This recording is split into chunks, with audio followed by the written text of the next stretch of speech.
Hey everyone. Today I want to talk a little bit more about load sensors and brain health. I had some questions about this and I just want to address a few of those questions.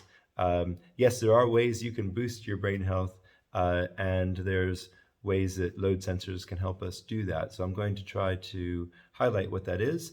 But there are also some other components that play a factor as well that you can also make great use of for brain health as well. And I'll say that just a little bit later in the video. So firstly, load sensors are activated all the time. Whenever we're in gravity, and we're always in gravity, there's always load sensor activation. So whether we're sitting up or walking around or lying down, we're always getting load sensor activation. What we can do is we can increase that. So obviously when you're laying down and you're sleeping, you're getting a low level, but when you're sitting up and standing up, you're getting more, and when you're moving, you're getting even more. So one of the best ways to get more load sensor activation is to keep moving. So this is very, very important. Obviously, we know that things like walking are very, very good for us, particularly rhythmic types of movements stimulate these load sensors in a very, very beneficial way without getting into the details. But then also things that are rhythmic as well, like dance, are even more beneficial. So perhaps the most beneficial type of movement that you could do for your brain health is to dance.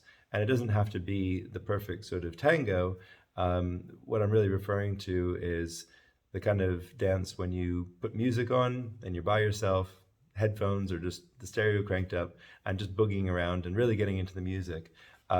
Because then that's when we really tune into our bodies and we can feel what our body, where our body feels tight, where we feel it feels good to move. You know, sometimes the movement actually feels like a stretch and you can kind of release things through the movement as well. And also just kind of feeling different parts of our body working together. It feels really, really fantastic. And it's a great way for our brain to kind of remap where our body is and kind of wake up all of our awarenesses of our body. Dancing is one of the most valuable and key ways to do that. Now, another thing I wanted to talk about was the quality of that load sensor information that's going to our brain. And that can be kind of negatively affected by certain things, particularly by muscle tensions. So a lot of us are carrying around a lot of muscle tension all the time. You know, people are always talking about pain in their shoulders or pain in the back of their hip, pain in their back. So these sort of pains that are due to muscle tensions can really have a negative effect on these load sensors. Now, when you have tension, it doesn't necessarily mean you're getting more load activation.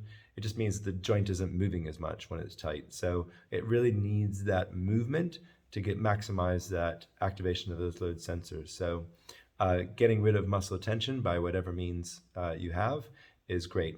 Doing things that create long-term change in the muscle tension is also good. Now, sometimes we can do things like yoga or Tai Chi or stretches, and sometimes things like particular types of massages and things can give you some relief of those muscle tensions. But if the muscle tensions are coming back, it's perhaps because there's some other underlying problem. And these are the sort of things that we address as chiropractors, is trying to figure out if there is a muscle tension, is there some reason why that muscle is tight?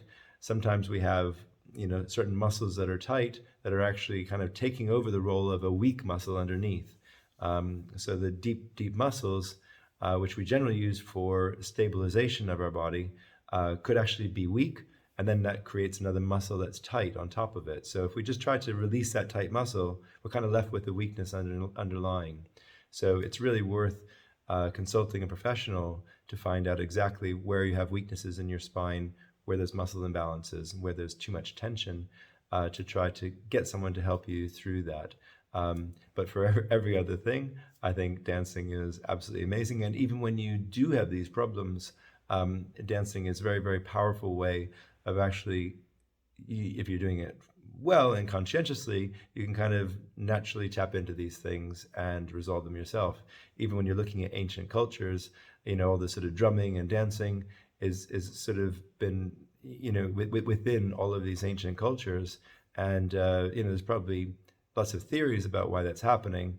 But the easiest way of looking at it is just to say, doesn't it feel good when you do that? Don't you feel better after you do that?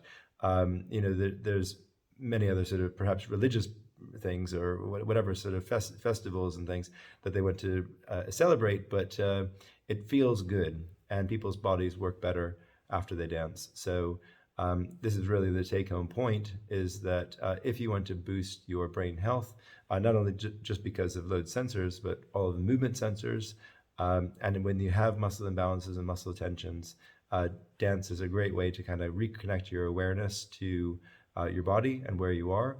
And it's a really fantastic therapeutic tool. But again, it's got to be that sort of dance where you dance like no one else is watching and just really get into the music. So anyway, I hope that answers some of your questions. And if you have any more, just drop them in the comments, and I'll look forward to seeing you in the next video. Thanks for watching.